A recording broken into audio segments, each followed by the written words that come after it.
And welcome back, everybody, to another episode of the Steel Curtain Podcast. I'm your host, Tommy Jaggi, editor of SteelCurtain.com. And joining me, as always, is Steel Curtain contributor Shayne Kubas.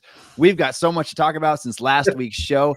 My goodness, everything just came all at once, just a flood of content. So last time when we did this, Shayne, we talked about Russell Wilson, but we didn't know about the Kenny Pickett trade at the time. We didn't know about Justin Fields coming over. Obviously, we've got the Brandon Aiyuk rumors now swirling as well. We're going to touch on all of that stuff today. Let's first start with some of the news that happened since our last podcast. We'll touch on this real quick, and we'll go down through, and then we're going to our big topics, Brandon Aiyuk, and we're going to talk about the dynamic in the Steelers locker room when it comes to the quarterback position and what the Steelers should do there as opposed to what their plan is. So let's talk about this Kenny Pickett trade.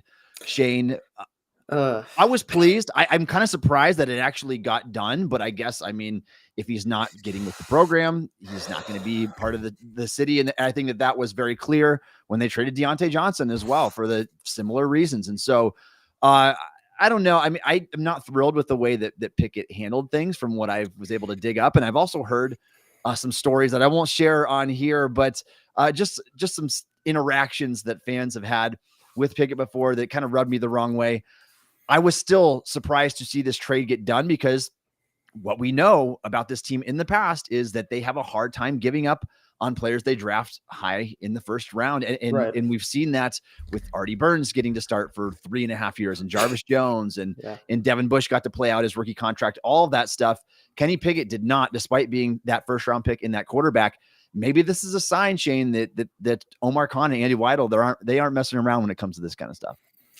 I do think it's partly that, but I also think, and this is the part that confuses me the most, is the fact that Pickett asked out. Like this wasn't like they planned to trade him necessarily. I really don't think so. I think he was going to be the backup quarterback this year had he not wanted out, had he not acted the way that he supposedly acted.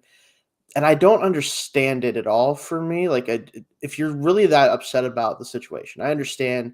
You're the first round pick. You feel like you haven't gotten a fair shot, which really no one was going to, succeed in this offense, but he didn't show enough to convince them that he was going to anyway, regardless. To want outs and to not know where you're going to go. Because there's no way that they were just sending him where he wanted to go. Right. This was the Eagles showing interest for, whatever reason. I'm sure they have their reasons, but going to a situation where unless somebody gets hurt, specifically the starting quarterback, you're not going to play football. He's not going to get on the football field. At least with the Steelers, if your main goal is trying to revive your career after 2 lackluster years, Russell Wilson is probably going to either play poorly at some point or get hurt, realistically. One of those two. You have a much better chance of seeing the field in Pittsburgh than you do with the Eagles. So I just don't understand the rationale there. If he truly just didn't want to stick around because he felt like he was slighted or whatever, then I guess that's fine. But if his main goal is to play football in 2024, it's not with the Eagles. It's probably not going to happen. Even if Hurts gets hurt, I don't know if he's going to even be the second string quarterback because I like Tanner McKee a decent amount out of Stanford. I think Kenny has closer skills to Jalen in terms of the mobility and stuff, but I just don't get it from really his perspective, especially. Yeah, and what kind of position was Kenny Pickett in to start making demands here? Right. Lowest touchdown percentage in NFL history, 13 touchdowns, 13 picks in 25 games. Yeah. He didn't exactly have this gold star resume or anything that way. No. I feel like if you would have thought this through a little bit more, you'd understand, all right, I've got a 35-year-old Russell Wilson who has had 3 straight down seasons. If he doesn't do it, or he's not getting the job done, I can come back in there. You are not going to enter the game in Philadelphia for a $245 million quarterback in Jalen Hurts unless an injury occurs. And even then, you better prove that you are at least the second best option on that team. I think this was a bad move on his part. I'm really glad the Steelers were able to get out of this because if that's going to be his mindset in that entitlement way, then I don't want him on the team anyway. And so I just, it's kind of crazy how the whole thing unfolded like this though. And I really didn't see a Kenny Pickett trade coming. My goodness. At the beginning of the offseason, Shayne, we thought Mike Tomlin gave a glowing endorsement. Yeah. Whether you want to believe his words or not, Tomlin said, he was asked point blank, is the starting quarterback for 2024 on the roster? And he's with a resounding yes is how he responded. And so I think that he did believe in Pickett at least enough to give him that one more year. But I'm glad that's not going to be the case because I was not a Pickett believer to begin with. He kind of forced his way out of town and so be it. what's remarkable is what happened next. And the Steelers were able to trade for Justin Fields. Nobody would have guessed that both Russell Wilson and Justin Fields would be on the Steelers right now. But to go from Kenny Pickett to Justin Fields and somehow gain draft capital with those two transactions there, that is remarkable. You get a better quarterback, unquestionably, in my mind. I know not every Steelers fan is a believer in Justin Fields. I really, really liked him coming out of school. I know that he's heading into year 4 now. So my hope for him to be a franchise quarterback has really dwindled down from what it was previously. Having said that, he was previously my number 2 overall player entering the 2021 draft. I had Pickett 48 in 2022. Like, they were not comparable as prospects to me at all. I like Fields significantly more. And so not only that, you're getting a younger football player, as if it matters at this point. You're getting the more talented guy, the younger guy. Fields was 24 years old before the start of free agency. He's 25 now. I like this acquisition a lot in the price that you gave up, which is a 2025 6th round pick for a guy with just a live arm and unbelievable talent with his legs. There could be something there. And if there's not, there's no risk in this at all. And for that pick to become a 4th rounder, Shayne, he's got to play at least 51% of the snaps this year, which by the looks of it, and we're going to talk about this later on, that might not happen. But if it does, it probably means the best case scenario turned out. So I am really pleased with the Justin Fields trade. Don't know what's going to become of it yet and what his future in Pittsburgh is going to be, but I like it a lot. Yeah, especially for the price. I mean, this is no brainer, right? Like, even if he's just a backup this year, even if that's all you get out of him, that means it's a 6th round pick. Because I know the 4th round, like, it could be higher, but it's based on playing time. So even if he just is a really good backup that has high-end skills that maybe can get involved in some creative ways, 6th round pick is nothing, right? Like, it just isn't. So especially next year, like, not even this year, it's 6 next year, that's the part that kind of made me laugh a little bit. It's like they took an asset from not even this year, they're banking on next year. But ultimately, like you said, like, he's just a better player than anyone we had in the room last year. Like, even with his faults, even with the issues that he's had, assuming he doesn't improve at all, which, it's really tough to say he's not going to improve when he's as talented as he is. But even if he doesn't, still a better player than we've had at quarterback since, especially like maybe before Ben retired, realistically, considering how he was his last year. But ultimately, this is just something that it's a good move because you didn't give anything up to do it. You gained, like you said, over the course of these transactions, you got 2 better players at quarterback, if you count Russell Wilson, we'll talk about later more, and Justin Fields for technically plus assets. Like, you saved money and assets overall by doing those moves. Like, it's just very simply, even if it doesn't ultimately like mean much down the road, it's still something that is not a negative because it costs nothing essentially. Yeah, and I think that nobody should be upset with this swap, essentially, Kenny Pickett for Justin Fields. I mean, yes, the talent gap is enormous. You're getting the younger football player. Fields was trending in the right direction. I actually think that Pickett trended in the opposite direction in his 2nd year. Like, things were really, really bad. His adjusted yards per attempt, his passer rating, all of that was, I mean, just bottom of the barrel. It's not where you want to be at all. At least Fields last year in 13 games had 20 total touchdowns, 9 interceptions. He can heave the ball down the field. His advanced metrics when it comes to deep passing is actually pretty impressive. He ranks like in the 12 to 15 category in all that stuff, which again he's got so much work to do as a passer still, but I believe in the upside of him. I never once believed in the upside of Pickett, which is why I didn't even have him close to my number 1 quarterback in that 2022 class, which is going to go down as one of the worst ever at the quarterback position. Brock Purdy is really the only thing saving that, and everybody was wrong on him anyway. And so I think that every fan should be happy about this change here from Pickett to Fields. Maybe just a change of scenery, going from Luke Getsy and just a dumpster fire Chicago Bears organization that's never once produced quarterback talent. Maybe there's a chance on the Steelers he can turn that around. And if he doesn't, there's no risk involved. I mean, it's a future 6th round pick is what you're looking at for the Steelers. So I love that trade for them. We're going to talk about more about that in just a little bit, but I do want to say that there's also a report that just came out yesterday from the New York Post that Justin Fields had kind of vetoed trades with 4 other teams. Now, obviously Fields doesn't have that type of power. You have to put that kind of clause into your contracts when you sign a second deal or whatever.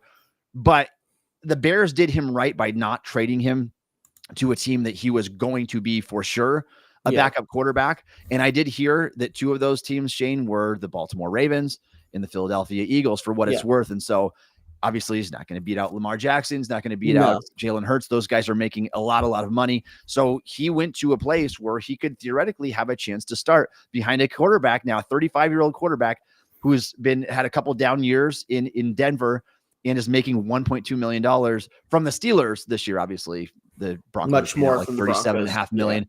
Yeah. But it is a good situation for him, and it's one that Pickett really should have stuck with because there's not many quarterback situations in the NFL that were going to be better than what Pittsburgh offered still, even with Russell Wilson coming to town.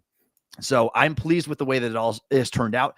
In the end, Shane, I think you can make a case that this could be potentially the best thing that could have happened for the Steelers this year. Now, I don't know if I believe in either of these guys as a long-term solution, but the price is right. 1.2 million for Wilson, and 1.8 million for Fields on his last year. We're going to talk about the 5th year option later on. I'm going to give my thoughts on that, but it looks like it seems to be trending this way. And I think it was Daniel Jeremiah who now has 4 quarterbacks going back to back picks to open up the draft. So that hope of getting a JJ McCarthy or something like that will be completely gone if that proves to be the case. And we'll be looking at this as, this was the best option for this year, at least. Now we'll see what happens in the future. But I'm liking the way that things are turning out so far. Yeah, and you mentioned about how this is probably like the best outcome they could have had. The comment here, other than the high upside outcome of Kirk, I think this is the best solution they could have had for the quarterback room. I think of the things that were available to do prior to the draft, I think this is certainly what it would be. I do like, obviously the Cousins thing was never going to happen just because, that race it was not even a race. Like the Falcons were like, how much money do you want? All right, cool. Here, sign this. Is basically how that conversation, I think, went. I don't really think there's ever a question about who that was, who was going to ultimately get him. So, but yeah, I think the main thing that I'll say is that the Steelers got much more talented at quarterback and more experienced quarterback without actually losing any assets. Like that's the biggest thing there, is they didn't have to really venture out to spend a ton of money or draft capital to at least improve the room, even if it might not be ultimately enough to get where we want them to ultimately go. It is still an improvement for no real negative benefit or cost there. So yeah, and not only did they not lose, Shane, you gained draft capital and you saved money by going from Pickett and Trubisky to Russell Wilson and Justin Fields. Like, I don't know. I don't think in any world anybody would have envisioned that happening. Remember at the beginning of the offseason, we were talking about potentially weighing the benefit of trading like a 2nd or 3rd round pick for Justin Fields, because that was the original asking price. That's what we assumed, for a young, talented quarterback who was trying to get a second chance. And we've seen those deals happen in the past, like Sam Darnold. So to get him for essentially nothing it's an absolute win for the Steelers, even if nothing comes of it, even if both of these guys prove to be trash quarterbacks and they have to go and draft another one, 2025 or 2026, it didn't cost them anything. So the price is right. All right, Shane, let's talk about that pro day scouting trail that's so all important for the Pittsburgh Steelers. Mike Tomlin and Omar Khan, they've made a couple of big stops along the way. Georgia's pro day, which we talked about last week, and Clemson's as well. Some big name prospects there that they were scoping out, no doubt, in guys like Nate Wiggins. Obviously, everybody at Georgia. Amarius Mims is a guy that's firmly on their first round radar. Now that they officially had that Tomlin and Colbert visit, now they had a choice to make for today. And I was right in my prediction, as were, I'm sure, many others, saying that they would go to Alabama. That is where Mike Tomlin and Omar Khan are as we record this episode. The other pro days that they missed out on today, Shane, were Texas's pro day, Ohio State, and USC. Those are some big schools there. And I think Texas is particularly interesting because Steelers have a massive hole at wide receiver. Adonai Mitchell is there, which I think is a tremendous fit with their team, as is Xavier Worthy. Is there also not as good of a fit, but also a day 2-ish type receiver that is going to go pretty high in the draft because he's the fastest guy ever at the combine. So there were options today for them to choose. They choose Alabama. This is one that they go to every single time, so I'm not surprised to see it. So let's talk about some of the guys that they're going to be watching there. Shane, I'll let you go ahead and go first. I mean, I think the guy that people are going to talk about most, because of the fact that it's probably the right range for him roughly, and it's a position of need, is probably the right tackle. And for some reason, I just JC Latham. JC Latham. The thing with him for me is, and I do a scouting podcast on the side as well. So I've been doing a lot of scouting on offense tackles. We just had that episode not that long ago. My issue with him ultimately is that I think he could be a good right tackle, but I think he could be a really, really, really good mauling guard. So I don't know if he gets drafted to the Steelers, he's going to play tackle, obviously. I don't think that necessarily is a bad thing. But I do wonder if he'd be a better pro at guard with his size and his strength. I just don't know if the upside of tackle is as high as it is at guard. And there's a couple guys in this class that are kind of like that, so this is not unique to him, but he's definitely a guy that people are going to be talking about. And then I think the where you go from there is the corners, right? And you can talk about that more if you want. Yeah, I touch on Latham again for a second. There are teams that, from what I've been told, that view him as a guard in the NFL. And I think it makes sense. Yeah. Absolutely. And there are also some questions about his work ethic a little bit. If he's a little bit laziness was the word that was used, and I can't tell where these have come from. Yeah. But that is something worth mentioning. Obviously, we can only scout the film, right? We can put on the all 22, we can do that kind of stuff, and we can watch them as a prospect. And I think the film is solid. Like, I think this guy has good size, good strength. He's got decent feet for how big he is in respect to his size, former 5-star recruit, 21 years old. Like, he checks all those boxes, comes from a big football program. But what that kind of stuff we don't know. Like, it's the personality stuff. Is he going to be a hard worker? Is he going to give it his all every single snap? Because I think that there are some guys at that same position he's really competing with to be like that third, probably fourth tackle off the board. Yeah. And it's going to be those type of things that prove to be the deciding factor. Now, obviously, Steelers have a huge need at tackle, and I think the need is bigger than anybody's giving it credit for. I know everybody's talking about center right now. Shayne, I'm going to throw this out. I want to know what you think right now. Like, for as bad as Dan Moore has been these past 3 years, like, would you almost feel as comfortable with like Nate Herbig switching and playing center for a year as you would with a fourth season of Dan Moore? I really don't care who the center is as long as it's somebody, because ultimately here's the problem, right? Is like center is something that is more valuable than people give it credit for. I will say that. I think having somebody at that position who can kind of manage everything, make the calls, help guys out, know what's going on, like, it's very important to have that if you want to have a truly great offensive line. You look at Jason Kelce with the Eagles, Creed Humphrey with the Chiefs, like guys like that can make a huge difference. However, the difference between those guys and like the bottom 10 centers, like, is huge, but the gap between the guys below them and the bottom 10 centers isn't as big, right? So like, you can get away with a average center if the rest of your line is really good. Dan Moore, you can't really avoid Dan Moore being a problem for you. Like, you can't give him help every single snap because that leaves Broderick Jones on an island, and you don't want to do that constantly to a young tackle. Like, Moore is he's literally a more of a detriment to the offense if he's out there than I think any of the options for center would be. Would I love them to add a true center here soon in some form, whether it ends up being in the draft later or if it's in free agency? Sure. But if they don't, I'd rather let Herbig go out there and try to play center than have Moore continue to just get beat constantly on the left side. So, yeah, it is certainly a bigger need than center in terms of like the impact it would have to add a truly starting caliber player there.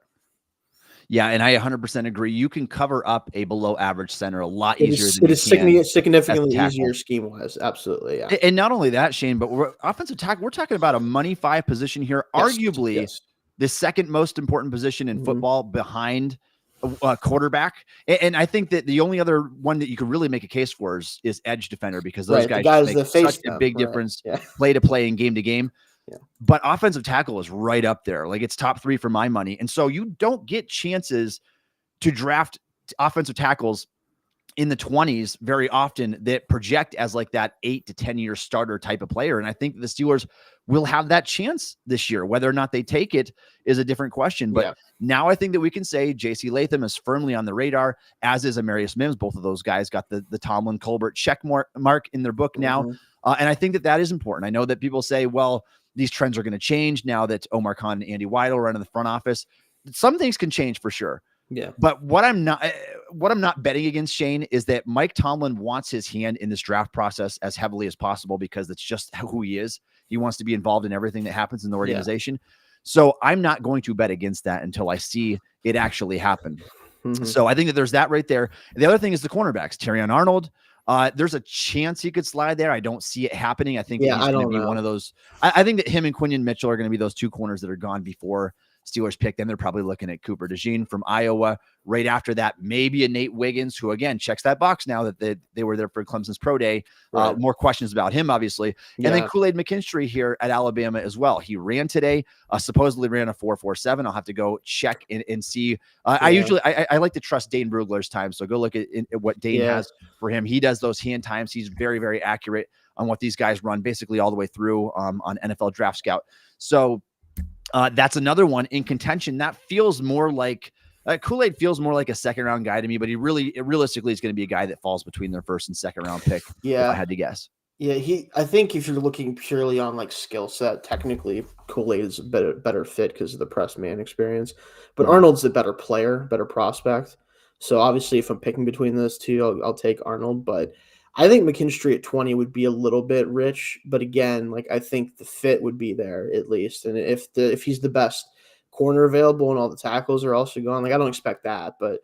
It's probably going to be a fall in between 20 and 51. I think I'd be surprised if he makes it past like the first couple picks of the second round, just because he has a lot of pedigree. He was kind of the top corner coming into this draft before other guys kind of superseded him. So he's still got a lot of talent. But the Alabama secondary in general, like they lost, I think it's Downs who plays for Ohio State now, the safety, but it was a good secondary last year. So those guys are really valuable. I don't think a lot of teams are going to like them. Yeah, and they always seem to produce in the secondary. It's just something that they do very, very well. Yeah. And they've got a great track record there. And I feel like you look at all these guys that have been drafted, like Levi Wallace is like one of the lowest corners. And he was still a capable starting corner for a while, at least in Buffalo. And he was not an athlete at all. But most of these guys produce pretty well.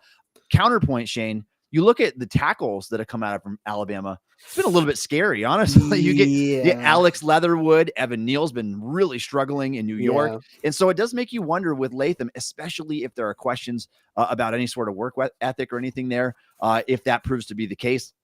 So not so good. Everybody's a case-by-case basis. I don't want to lump this one player with this school and say that you can't be such and such in the NFL because of what's happened to players at your position in the past. But it is worth mentioning, I think, at the very least. I will say, at least with Leatherwood, he just wasn't a good player, and the Raiders took him anyway. Like, I don't really blame him that much. And then with Neal, I do wonder if he stayed at left instead of getting moved to right, would he be better right now? Like, because some guys, we take it for granted sometimes. Like, I always use this analogy. It's like Madden has tainted the brains of some people because, like, oh, I have two left tackles are really good. I don't have any right tackle. Let me just move one of them to the right, and I'll be good. Some guys can't do that. Like some guys are talented enough to do that, and it's not even a problem. Like you look at Penei Sewell, right, who's now maybe the best right tackle in the NFL. I think it'd be pretty hard to argue that since Wirfs moved over to the left side. Lane Johnson, but I feel like Lane, for sure, right. But I think Lane is obviously kind of like the guy that's been there, and I think Sewell's at least on his tail. But again, like he got moved from left to right coming out of Oregon. He Wirfs, like I just mentioned, also right to left. Like some guys are just so talented, and they have such good feet, and they can learn how to do the opposite side of things that it doesn't matter. And other guys, they're pretty much good at one spot, and that's it. And that's okay if you're really good at that one spot and you can stick there. But when you have Andrew Thomas, you're not playing left tackle, right? So I think he could end up working out if he can play a different position, maybe a guard spot would be better. But yeah, Alabama's not had the best track record there. We'll say that. Yeah, and you talk about guys playing one position. Dan Moore was not willing to move over to right tackle, and I'm not going to go down that rabbit hole right now. But it seems like that's what it is. Maybe he's just not good enough. I mean, it wasn't exactly working out at left tackle for him there either. So this is a really big need, though. I can't stress that enough, and I think that the talent lines up so well this year to get that first round tackle because this class is so deep in the first round and maybe at the very beginning of the second round. I think that entire wave of players is wiped out before pick 51 in the second round for the Steelers. So if they want that tackle, they're going to have to pounce or they're going to have to trade back up into the second round to get the last of that group. I really believe that.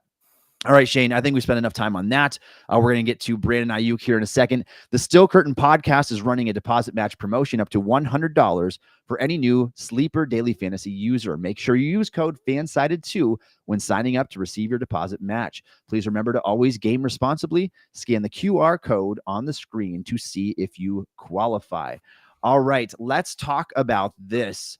Brandon Aiyuk been the biggest topic over the past few days in respect to the Pittsburgh Steelers. He's rumored to be available at the right price. There was a report that came out, and the name is escaping me right now, the Jaguars reporter who said that the 49ers were looking into and would have considered a trade for Jacksonville's number 17 pick and wide receiver Zay Jones in exchange for Brandon Aiyuk.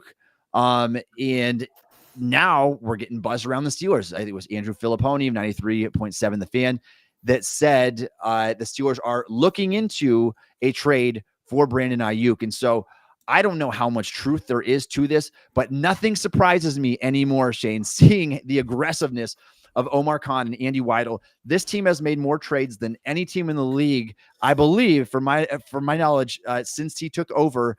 It's just been one thing after the next. And you can really go right down through them all, and I can try to just rattle them off the top of my head here.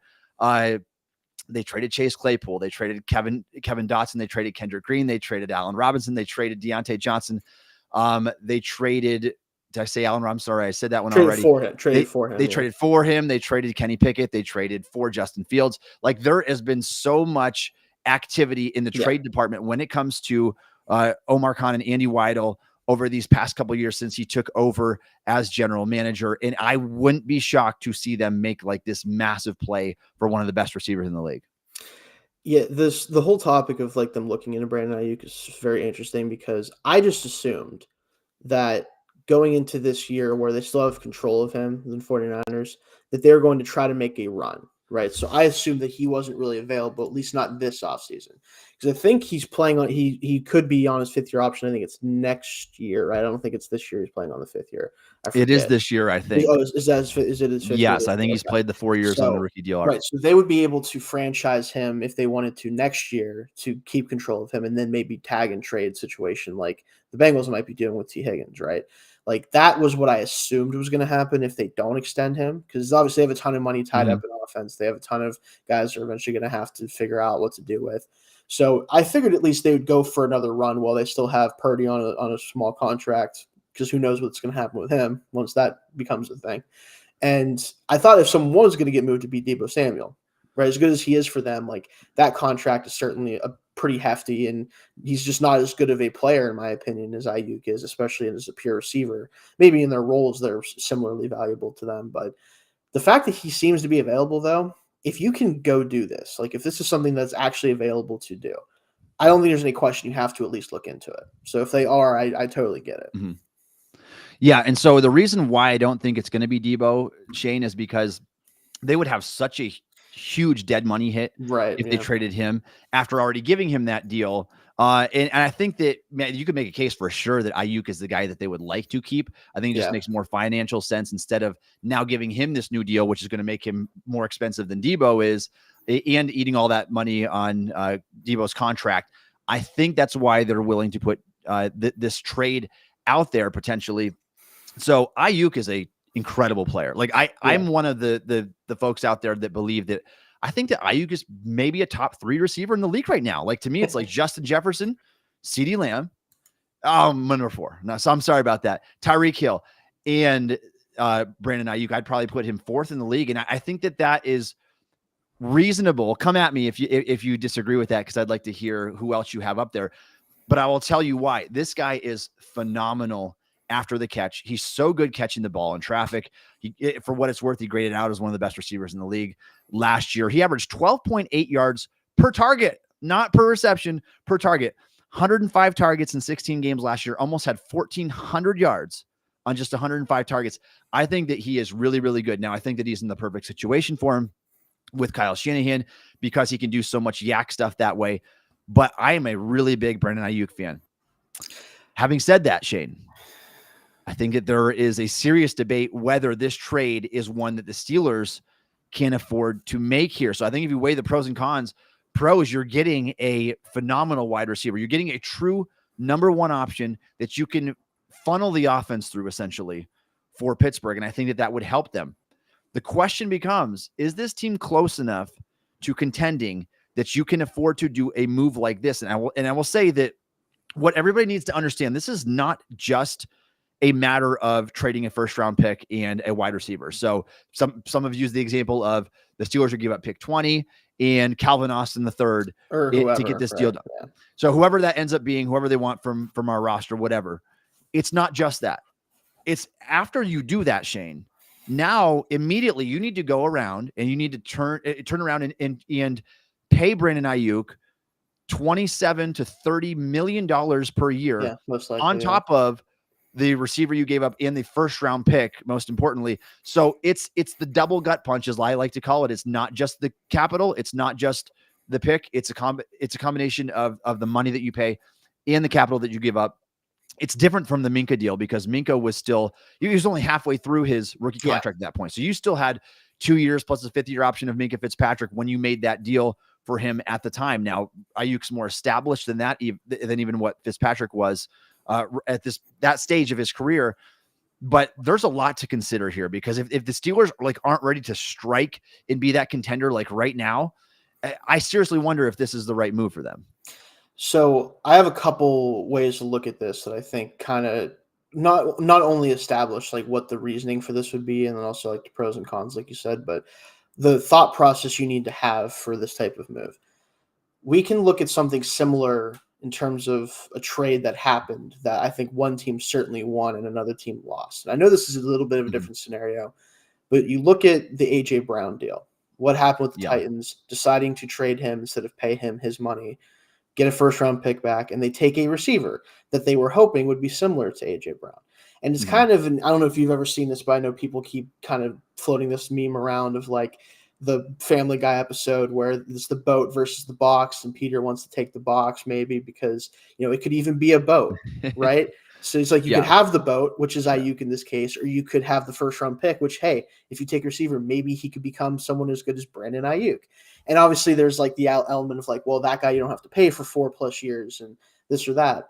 However, at the end of the day, for me, if you have the opportunity to get a player that, I'm not quite as high up on Aiyuk as far as the league standing. I do think his situation helps him a lot, but his skill set does scream wide receiver 1 on most offenses for me. So certainly worth this type of haul. If you get give up a first round pick and pay him. If you have the opportunity to get a player like that, I think you have to be willing to do it, even if maybe they're not in the best position to compete right now, because having a guy like him, one, it makes the decision about George Pickens in a year or so, it makes that more interesting because, granted, as good as he's been, if you have a true wide receiver 1, if he doesn't do as well next year, or if you don't want to pay him a ton of money because maybe you're worried about the attitude or whatever else, now you don't have to necessarily pay him whatever he wants just to have a working offense, right? I do think he's going to stick around. I do like him a lot. I know how well he produced this past year in a bad offense. But if you do have to pay him ultimately, now you have 2 really good receivers that any quarterback you draft eventually, right? Maybe you don't have to draft the most talented quarterback in the world in the mid 50, teens, 20s in 2025 or 2026 for them to be successful, because now they have 2 primo wide receivers to throw to, right? They have maybe a good offensive line if we build that up. That makes that quarterback decision down the road easier because now you don't have to, like you said, the talent doesn't have to be phenomenal to still have really good quarterback play because you have all these receivers. I think if they can make this work cap-wise, and I know it's tough because the defense is so expensive and all this stuff, but some of that money is going to start to fall off a little bit. They can work around some of that as these guys get a little bit older and stuff like that. I think if this is on the table, it has to at least be considered. Yeah, I think considering it for sure. And so where I'm at with this trade, Shayne, is I just don't think that the Steelers are close enough yet. And I think there's too many gaping holes in this roster. You look at offensive tackle, corner. I mean, you need a pair of cornerbacks, probably. You need a center. And not that everything has to be all set in place, but I'm also not a believer in Russell Wilson. I don't think that he's going to be. I mean, where does Russell Wilson rank among AFC quarterbacks right now? It's probably bottom 3 still. Yeah. So it's I mean, it's not a knock against him. It's better. I think he's better than Kenny Pickett. The problem is it's just the standards are so high right now. And you're right. I mean, Aiyuk is the surefire thing. Yes. If you use that pick on a wide receiver in the draft, you do not know what you're getting. Right. However, I do love this draft class. And one thing that's not debatable. It's a great receiver class. Yeah, it's a great receiver class. For sure. And one thing that's not debatable, Shayne, is that receiver is going to cost you about a 20th in the first 4 years as what Brandon Aiyuk is going to make on this contract that you are immediately going to have to give him once you trade for him, because you're not bringing the guy in unless you give him a contract extension. Right. And it's going to be in that $27 to $30 million a year range. That's a lot of money. At least, yeah. So my predicament here is, if I'm willing to trade for a receiver and pay him as much as I'm paying TJ Watt right now, which is, I mean, it's going to come in really similar to that if I had to guess. Yeah. I'm giving up the first round pick and I'm turning around to do that. What else could I have done with my money? Maybe sign like a Tyron Smith that went for $6.5 million with incentives. Right. So if Tyron Smith plays the entire season, 100% of the snaps, he'll make $20 million, which is going to be cheaper than what Brandon Aiyuk is going to be for a top 5 left tackle in the league. Now, Smith is older. He's got injury history, but I don't have to give up the first round pick. And I save money signing a guy like that than I would trading for a guy like Aiyuk. And so this is the problem that I have, Shayne, is I really, really caution against, unless you're doing it for a quarterback, trading elite draft capital and trading top dollar, which Aiyuk will be one of the highest paid non-quarterbacks in the NFL once he gets his deal. And I like Aiyuk a lot. I don't believe in the Steelers enough where they are right now with Arthur Smith, with all the holes on their roster, that this move is going to get them close enough that they could legitimately pounce at the opportunity to make a Super Bowl run. I just think that with Aiyuk, they probably are a one and done team in the playoffs anyway. I just don't think that they're close enough there. And that is the problem that I have. I believe it so far, at least, I believe in what Omar Khan and Andy Weidel have done in terms of building from the foundation, tearing it back down to the foundation and building it back up again with trench players. They've already got Broderick Jones and Keanu Benton and guys and Joey Porter, guys that can be foundational pieces. If you have one more awesome draft like that, you could be right back in the thick of things. And again, I think this is the biggest factor here. If you don't believe in Russell Wilson, that he's going to be that guy that gets his second Super Bowl ring, is it worth doing this trade? Or are you better off getting to a point where you can build this roster up so good, draft that next quarterback, or hope that Fields is that guy, and then take advantage of the situation? I can see it both ways. I genuinely can. And I think I wouldn't be disappointed. Like, I think that Aiyuk would be an awesome player for the Steelers. I think he'd instantly be one of the top 3 players on the team. But I think it is a lot of investment for a team that isn't quite there yet. And that's the trouble with it. And as far as like what they should do, I think it's totally like reasonable to not make something like this happen, especially if it involves a first round pick, which clearly it seems like it would have to. And I get that for the Niners. Like, I don't think I'm moving him for anything less than a first this year, because of the fact you don't have to move him this year. You can wait till next year. You can franchise tag him. You can get a trade situation set up where a team can maybe extend him then. I get all that. The thing I'm thinking about it past this year, though. Like, I'm not thinking about it as like, what does it mean for the 2024 Steelers? I'm thinking more what it means for the 2026, 2027 Steelers, who might need a quarterback who needs to come in and be able to play well right away. Well, it's a lot easier to play well right away when you have 2 receivers possibly Pickens around that are all world level talents. Like, it just makes that easier, right? I think that's the argument, is like, do you make this move? If you're making this move because you think you can win this year, I think you're mistaken. If you're making this move because you want to have a higher chance of adding a quarterback into a good situation in a couple of years, then I think it makes a lot more sense. So I think it matters the framework that you're working within. Like, what is your mind, your frame of mind in this situation? So ultimately, I'll just say I don't think it gets done, but it is interesting that are even looking into it possibly. Yeah, and I think that's, I mean, again, there's certainly a case to be made there. I think I can make a stronger case for other teams to do it. A team like Jacksonville, for example, that you've got your quarterback in Trevor Lawrence. You need him to be good right now, and everybody's going to lose their jobs over there if they don't have a good season. I think that's fair to say, yeah. There are situations, or even if you look at like McDaniel coming over and being super aggressive with Miami and instantly having that offense. Now, obviously, Tyreek is a big part of that. I think that Brandon Aiyuk can do a lot of great things for the Steelers offense and give it a huge boost. But we're talking about an offense going from scoring 16 points a game up to, is he going to make a touchdown difference per game for the Steelers? I don't know. I mean, it's possible because there's so many moving parts. I would just be worried that this team would try to capitalize at the wrong time. And in my opinion, they've already done that by getting just like an aging quarterback by wasting draft picks over the last several years trying to fill needs. In some of the things that they've done, I'm not a big Arthur Smith fan or believer. And so I think that there's a lot of factors here that it's, again, if you guys have a different opinion on this, Shayne and I are kind of split on what the Steelers should do. We would love to hear what you have to say about that as well. I think that it's a very, very interesting topic, and I wouldn't be surprised, Shayne. It would not surprise me if something ultimately got done there. But you're right, the 49ers do not need to be hasty with this because they can just pay him the $14 million this year on the 5th-year option and get one of the best receivers in the league, at least for another year. And if they want to franchise him or whatever they want to do after that, they can do it. All right. If you are a fan of the Pittsburgh Steelers and you would like to support the Steel Curtain podcast, please consider subscribing to the Steel Curtain podcast on YouTube. We appreciate all of your support. Shayne, I want to go back now and talk about Pittsburgh's interesting quarterback situation and some of the things that have transpired since getting these guys here. And so we heard as the Russell Wilson, as Justin Fields trade was processing, Mike Tomlin reached out to Russell Wilson and confirmed to him that you will be the starting quarterback in 2024, according to these reports. That's an interesting decision. And so what it means to me, Shayne, is things were said behind closed doors back when it was Kenny Pickett there to say that, yeah, if you sign with us for the veteran minimum, $1.2 million, well, I will assure you that you will get that opportunity. I don't think that Tomlin ever foresaw a scenario where he was going to be that Pickett forced his hand and he was going to have to trade him a disgruntled Pickett, and that he would be able to then go and get Justin Fields on his roster. If that were the case, and knowing that, I don't know if he ever would have made these promises. And again, I don't know exactly what was said, but it's very, very easy to follow the breadcrumbs here. Why else, Shayne? Why else would you eliminate a quarterback competition before it even starts and declare a 35-year-old Russell Wilson the starter over Justin Fields, who was trending in the right direction last year? It just doesn't make any sense, other than things were said behind closed doors, and now Russell Wilson's going to be the guy that gets the opportunity.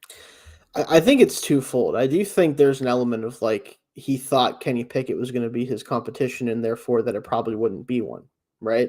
I think there's an element of that, right? Where it's okay, we're bringing you in, we're not paying you that much, but you're the starter. Let's be real.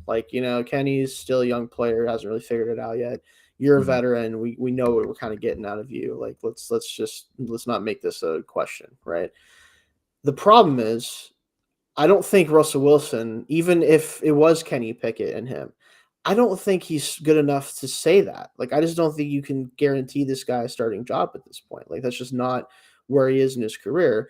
And I think by doing that, it does create the sense of okay, maybe you want him to just be comfortable. You want him to not look over his shoulder. And I get that, but you also have to be good enough to earn that right. And he was in the past. If we're going off of what he's shown the past 2 years, you cannot guarantee him a starting job, Mike. You just can't do it. It was definitely easier to do with Kenny because he had a really rough start to his career. He was not very productive, all that stuff. I get that. But now that Fields is in the building, I don't think it's the right decision to end this competition before it would have started. And that kind of gets us into our next point as far as whether there should be one. Yeah. And to me, Shayne, should there be a competition? Absolutely. Yes. Absolutely. And I feel like circumstances have changed. And if I was Mike Tomlin, I would say, hey, Russell, look, I know what we said before, but I know that you agreed to sign with us for the veteran minimum, but we did not foresee a scenario where we were going to get Justin Fields on the roster. Would you be okay if we, kind of made this up to a competition here and trust that you will do your part to keep this status as the starting quarterback? But to avoid the competition altogether before it even starts, Shayne, I think is foolish. And I know that things were said on their part, but there's a very good chance, especially at this point in their careers and what we've seen from Russell Wilson the last couple of years, there's a very good chance that Fields just looks like the better option, all through the summer. Obviously, talent-wise, there's a huge gap between these two at this stage in his career, and what legs Wilson did have before, are essentially done at this point. He can scramble around, but he's not going to offer you a fraction of what Fields will in that regard. And the arm talent still is different. I think that Wilson still has an arm, so I'm not going to say that he doesn't have that, but Fields is just more talented. And if he looks like the better quarterback throughout the summer, it's going to be disappointing knowing that you're going to pigeonhole yourself into the guy that you've told already is going to be that starting quarterback. Right, and that's ultimately as far as like should the Steelers have it, like we talked about just now, they absolutely should. I think what's going to happen ultimately is Wilson has the experience advantage. He doesn't turn the ball over quite at the same rate as Fields has, especially in Mhm. terms of turnover worthy plays that he produces. He has obviously, like I mentioned, like in so much more experience. It's not even really worth debating about that. Yeah. I think he has the edge already just because of that fact. I think that's what the Steelers were looking for from the position this year. Just guarantees of things. Like, okay, I want Mhm. to be able to expect this baseline level of production. But if you're trying to play for upside, if you're trying to put the actual best football player on the field, there's no debate for me that it's Justin Fields. Like he's just a better football player at this point. Is he as consistent of one? Probably not. Is he going to have some games where like, man, what are you doing out there? Probably. But wait, maybe this team needs more of that variance on offense. Yeah. Maybe they need more of the high end, low end stuff because at the end of the day, like this offense, you can say a lot of things about the Steelers offense the past 3 or 4 years. The Mhm. thing that stands out the most is just the absolute just feeling of dread every time they took the field that I felt as a fan. Like I could not get over like, man, can the defense just stay out there until they force like a touchdown or something? Like because it felt better to watch the defense go out there so much more than the Mhm. offense. And like obviously with the Steelers, it's going to be the case a lot of time, but it was truly like, man, did we get the ball in like the 45? If not, I don't want to watch we don't need to watch this drive. Just turn it on in the fourth quarter. We'll see if they have a chance to win. They probably will. Great. Awesome. Let's move on to next week. Like with Justin Fields, the quarterback, I'm going to watch every single snap that they take with very much like, man, this could be 50-yard touchdown.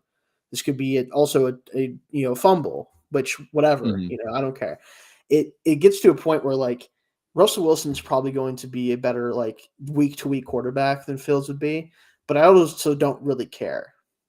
Like that's just kind Yeah. of where I'm at. I don't know about you, but like I really don't care. Oh yeah, yeah. So No, Shayne, what I think that is if Tomlin had his choice, yes, I legitimately think that he probably would pick Wilson yeah, because because that's who he is. Right? that he's just so much more. Again, Wilson's not the most conservative quarterback or anything that way, No, but but Tomlin likes to limit risk. He wants to run the yes, football well, play great defense, and not turn the ball over because Fields has a high turnover worthy play rate. He has 38 fumbles already in his career and is not the most careful with the football.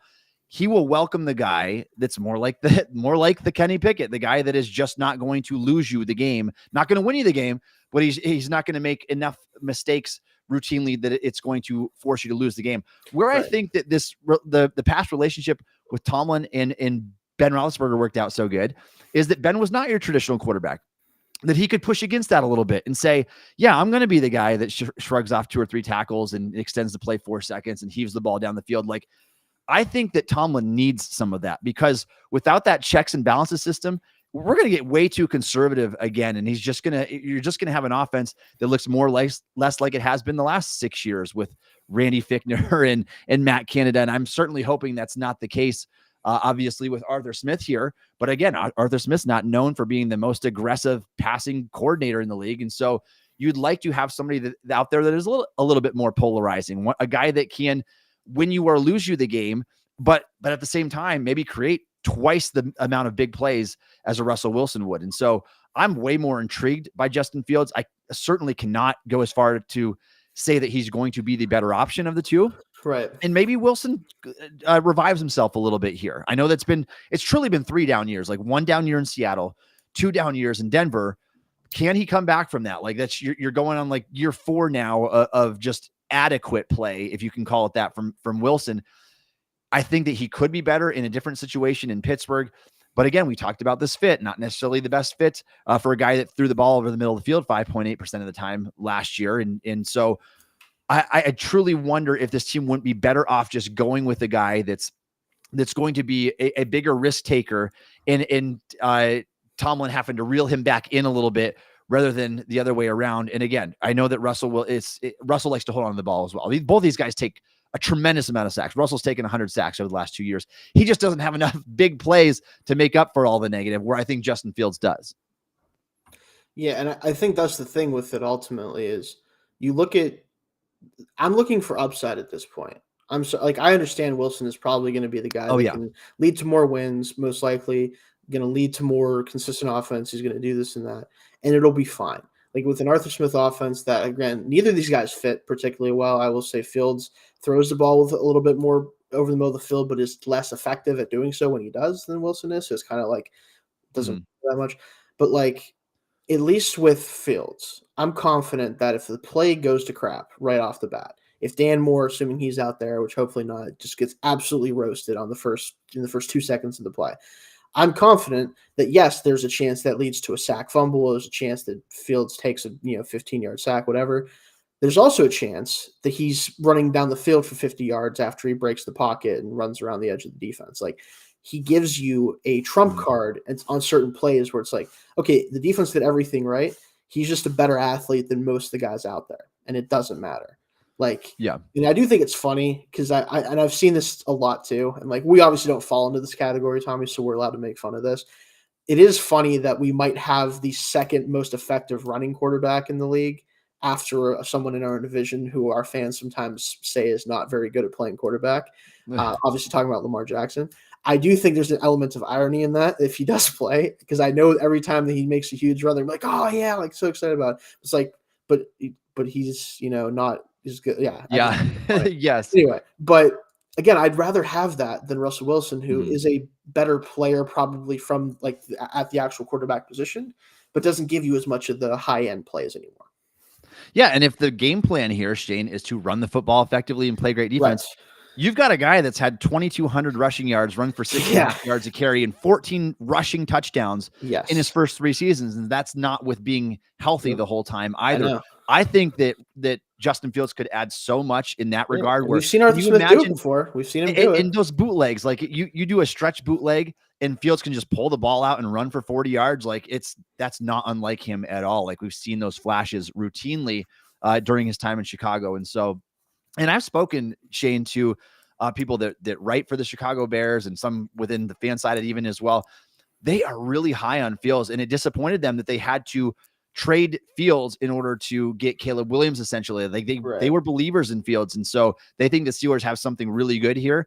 And I don't know if anybody was really saying that about Russell Wilson. Oh yeah, the Steelers have something awesome in Russell Wilson. He's going to be this great quarterback for them. Some veteran analysts were, just because I think it's like they see Russell Wilson like, it must have just been the Broncos. It's like, no, I don't think so. Yeah, and again though, at some point we have to remember that what's in the past is in the past. Like we can't say this is the Super Bowl winning quarterback Russell Wilson that happened a decade ago. Like we need to look at the guy that's been these past couple of years, because that's what really matters. And if he's not that player anymore, then he's just not that guy. It's a little risk. I like the move still because it makes total sense. But yeah, I think you and I both agree there. So let's talk about which quarterback should get an extension here. Now, Shayne, I have to say that I'm a little bit disappointed to hear already, before ever taking a snap with the Steelers, Jerry Dulac of the Pittsburgh Post-Gazette reported that the Steelers and Russell Wilson have mutual interest in a potential contract extension. I hope this isn't the case. I don't know what you have to gain from this, especially before you see him play for your team. Like, what if he just doesn't have it anymore? You don't have any investment in that at all. If you go and sign him to an extension, now you are locked into the guy. And I don't know what that would even look like at this point. I mean, obviously it wouldn't be anything close to what he got in Denver. Like that was just an insane amount of money. But why even contemplate a contract extension for a guy who will be 36 years old following the 2024 season? I just don't see the upside of doing that. Like if anybody should get the extension, in my opinion, it's Justin Fields, obviously. And so I think that is one that we have to look at. I skipped we skipped a talking point here. We can talk about this with the extension too, though. Yeah. Let's put it all together in one, because I just wrote an article, Shayne, and I want to know if you agree with me on this or not. I would not give Justin Fields the 5th-year option. And the reason to me is, you look at Justin Fields coming into the league, teams didn't like him. It's why the 49ers were willing to trade 3 first-round picks to go get Trey Lance out of North Dakota State rather than taking Justin Fields. Right. They didn't like him coming into the draft. After his rookie contract and when he became available, nobody wanted him. And I guess there were 4 teams in the running, and the Steelers ended up getting him for a 6th-round pick. So the market is low to begin with. there's not that many options of places to start out there. And the teams that do want to turn a new page are probably going to go with a fresh, young rookie quarterback. And so I think that instead of paying him that $25.6+ million fully guaranteed on the 5th-year option, it makes a lot more sense to just let him play this thing out and then give him an extension after this year, because all those teams that already decide they don't like Justin Fields, that opinion is not going to change unless he explodes for like this monster season and he plays like more than half the year. And I just don't know if that's going to be the case. So I think that for sure you can get Justin Fields back at a cheaper price for the 2025 season if you don't give him the 5th-year option. I think the only argument you could make to them picking it up is if they guaranteed him the starting job. Because if they guarantee him the starting job, if he plays at even a okay level, quarterbacks get paid a lot of money. And 25.6 at this point is, unfortunately for teams looking for quarterbacks, about half the going rate for the top guys. So you'll take that if you're getting a starting caliber quarterback. So I think if they were going to give him the reins from day one and say, like, this is your team, unless minus injury, something else, you're playing the whole year, then I could understand them doing it, because it's probably going to cost about that much or more anyway in an extension after the season. Considering the fact that it doesn't seem likely that he's going to win this job to me, and the fact that even if he does, it's probably not going to be until after, obviously won't be until after you have to make that decision. You have to just try to extend him after the season, or even now. Like, I'd offer him something now in the $10 to $15 million range for 2025, just so you get a good look at him in 2025. The problem is, if Russell Wilson plays really well, and like you said, they do actually extend him, now you have 2 like mid-tier starting quarterback contracts on your books for no reason. So it is tough. Like, I think ultimately this is going to be something that is revisited in the offseason next year. But if one of these guys was getting an extension, I would definitely rather do Fields, because there's potential there. And I will say the Wilson contract talk thing, or at least the extension talk, I understand Dulac said it. One, can't guarantee what that really means ultimately. Like, maybe it's as simple as they were telling him, like, hey, we're interested in it if, the if does a lot of work there. I think unless they were to do it now, I don't really care what he's saying about it, because it doesn't mean anything until after the season. Like, we won't know whether it makes sense till after the season. So, yeah, I just see zero benefit of giving an extension to a quarterback that's that age, coming off the seasons he has, without watching him play for your team. Yes, you'd have to. I can get way more behind the Justin Fields extension. However, I just don't think I don't think that Fields would do it. I think he would bet on himself to say, I'm going to go year to year until I prove myself. So I don't think there's a lot of incentive for him to do it either. But like I said, I think that the best thing to do is kind of just see how things play out, because the market for not either of these guys is not going to be big. I can't imagine it would be big for either, unless they just explode. One of these two explodes for a monster season in 2024. But I think you're just best off letting it play out. And then if Fields looks like he's got that hope that he could be that guy, then you go and you offer him something, because the market was clearly not big for him anyway. It never really has been coming into the draft until now. Teams were not willing to offer up much for that guy. And so I think that that's how I would let it play out. And for what it's worth, the Steelers are not expected to pick up Justin Fields' 5th-year option from what we've heard. So, I'd be very shocked if they did. Yeah. All right. I think that's going to do it for us, Shane. We've got about an hour in here. If you guys have any comments on any of the things that we discussed today, please drop them in our chat below. We go live every single Wednesday at 1:30 p.m. Eastern time. Thank you for joining us on the show today. You can follow Shayne on Twitter at Shayne Kubas. You can follow me on Twitter at Tommy Jaggi. You can download the Still Curtain podcast wherever you get your podcasts. Also, check us out on YouTube, or ask Alexa to play the Still Curtain podcast. And thanks again for listening to the Still Curtain podcast.